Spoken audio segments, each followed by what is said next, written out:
Halo teman-teman, pada video ini kita semua akan belajar tentang apa itu fisika dasar hukum gerak Newton dan siapa pendirinya dan apa pengaplikasiannya pada kehidupan kita sehari-hari. Perkenalkan terlebih dahulu, nama saya Ernest Purwanto, mahasiswa Bina Nusantara dengan NIM 220178816 dan jurusan International Business Management. Kalian pasti telah mendengar apa itu hukum Newton. Hukum Newton yang ditemukan oleh Sir Isaac Newton adalah hukum tentang bagaimana objek dapat dipengaruhi dengan gaya. Nah, pada kehidupan kalian sehari-hari, pasti kalian telah menerapkan hukum dasar gerak Newton ini seperti bermain bola, mengayuh sepeda, dan berjalan kaki. Hukum Newton juga menjelaskan fenomena-fenomena yang terjadi pada kehidupan kita sehari-hari. Nah, mari kita mulai video ini. Jadi, apa itu hukum Newton? Terlebih dahulu kita harus mengenal siapa itu Sir Isaac Newton. Sir Isaac Newton merupakan penemu atau saintis yang terkemuka di dunia pada abad ke-17. Sir Isaac Newton sangat berjasa kepada ilmu saintis yang menemukan apa itu ilmu gravitasi, ilmu cahaya, dan kontribusinya kepada kalkulus. Nah, setelah kita mengenal, kita akan mencoba memahami apa itu hukum Newton. Hukum Newton sendiri adalah seperangkat prinsip fundamental dalam fisika yang menjelaskan perilaku gerak benda dan interaksi antara benda-benda berdasarkan pada gaya yang bekerja padanya. Hukum ini terdiri dari 3 hukum utama yang akan kita pelajari pada video ini. Teman-teman, apakah kalian pernah mengalami fenomena seperti di gambar ini?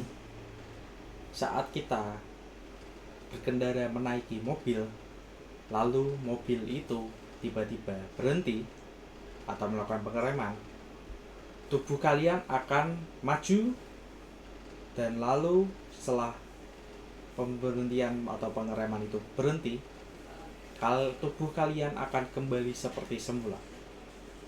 Nah, fenomena ini dapat dijelaskan dengan hukum pertama, hukum Newton. Jadi, hukum pertama Newton menyatakan bahwa sebuah benda akan tetap dalam keadaan diam atau gerak lurus beraturan kecuali ada gaya yang bekerja padanya. Hukum pertama ini juga disebut dengan hukum inersia. Nah, rumus hukum ini adalah pada resultan gaya 0, maka tidak ada yang terjadi pada benda tersebut. Nah, di fenomena sebelumnya, tubuh kita mengalami percepatan konstan yang disebabkan oleh gaya dari mobil. Lalu, untuk menjaga inersia, saat mobil melakukan pengereman, tubuh kita akan otomatis maju ke depan, lalu mundur ke belakang, demi menjaga inersia pada tubuh kita. Lalu, apakah teman-teman bisa mengerti apa pengaplikasian hukum pertama Newton pada bola? Nah, menurut hukum Newton, benda yang akan diam akan tetap diam jika tidak diberi gaya. Nah, pada contohnya seperti ini. Bola ini saat di tanah akan tetap diam karena tidak diberikan gaya. Lalu, bola kedua yang ditendang jika tidak diberi gaya lain bola kedua ini akan terus melaju searah. Nah, menurut hukum Newton, bola ini akan tetap jalan lurus ke depan, kecuali jika benda ini terkena resistensi atau gaya yang menyebabkan benda ini akan berbelok arah atau berhenti lagi. Begitu prinsip hukum Newton pertama. Nah, mari kita belajar apa itu hukum kedua Newton. Hukum kedua Newton menyatakan bahwa percepatan sebuah benda bergantung pada dua variabel. Pertama, total gaya yang bekerja pada benda tersebut dan massa benda tersebut. Secara matematis, hukum ini dapat dinyatakan dengan rumus A sama dengan F per M, atau A adalah percepatan pada benda, F adalah gaya bekerja, dan M adalah massa benda. Pada permasalahan sebelumnya, bola pertama adalah bola football Amerika yang jelas memiliki massa yang lebih besar. Jika diberi gaya yang sama, tentu saja percepatan pada benda bola satu pasti akan lebih rendah daripada bola pertama. Jadi, percepatan bola satu akan lebih lambat dan percepatan bola 2 akan lebih cepat. Oke, sekarang kita telah mempelajari apa itu hukum kedua Newton beserta rumusnya. Lalu, mari kita coba menyelesaikan permasalahan berikut. Jika seseorang mendorong troli dengan bermassa total 2 kg di atas lantai yang licin, didorong dengan gaya sebesar 50 Newton, berapakah percepatan yang dialami troli tersebut? Nah, teman-teman, mari kita menyelesaikan permasalahan tersebut. Pertama, kita mengetahui adanya gaya, yaitu 50 Newton, lalu massa, yaitu 2 kg. Lalu kita masukkan rumus hukum kedua Newton, A sama dengan F per M, atau percepatan sama dengan gaya per massa. Jadi A sama dengan 50 bagi 2. Dan hasilnya adalah A sama dengan 15 M per S kuadrat. Begitu adalah hasil dari perhitungan kita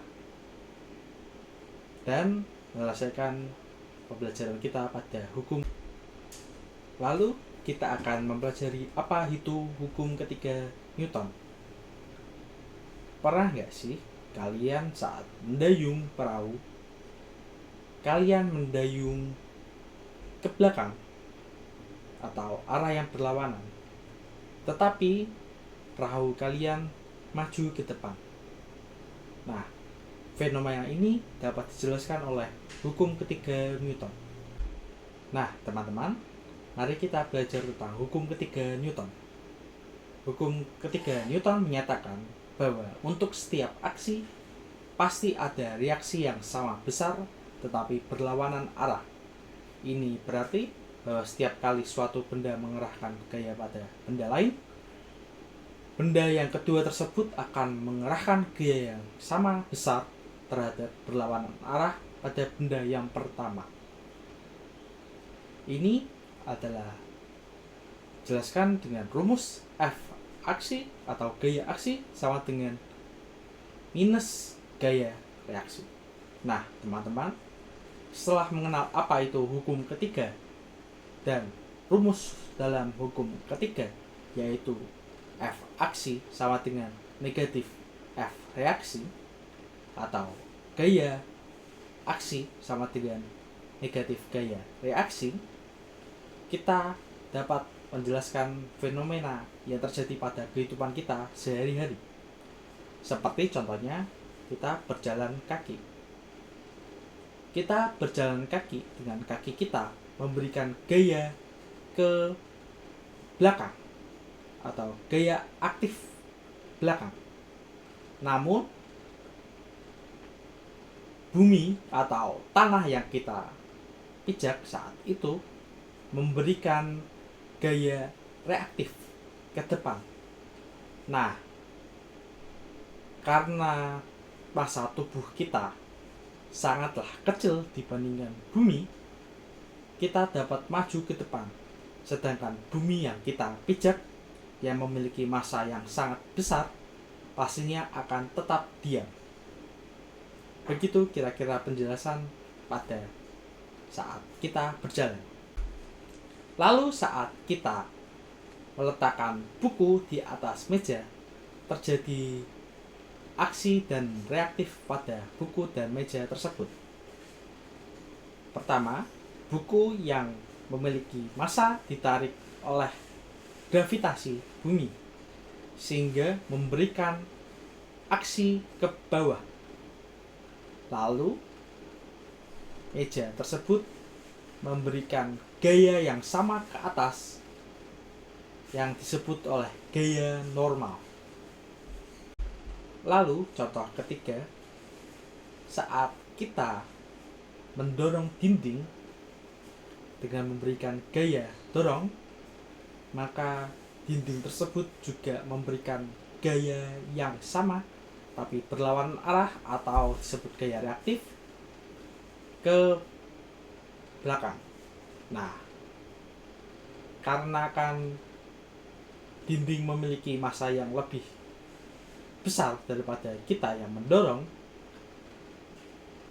dinding akan tetap diam di tempat, sedangkan kita juga diam di tempat karena tidak memiliki gaya yang cukup untuk mendorong dinding tersebut. Untuk menutup video ini, saya akan mengutip pernyataan dari Sir Isaac Newton yang pernah berkata, "Jika saya melihat lebih jauh, itu dikarenakan saya sedang berdiri di pundak raksasa." Ini artinya Sir Isaac Newton mengatribusikan kesuksesan dia dengan penemuan-penemuan sebelumnya atau penelitian sebelumnya yang menyebabkan dia dapat menemukan teori gravitasi atau teori cahaya dan juga hukum gerak Newton ini.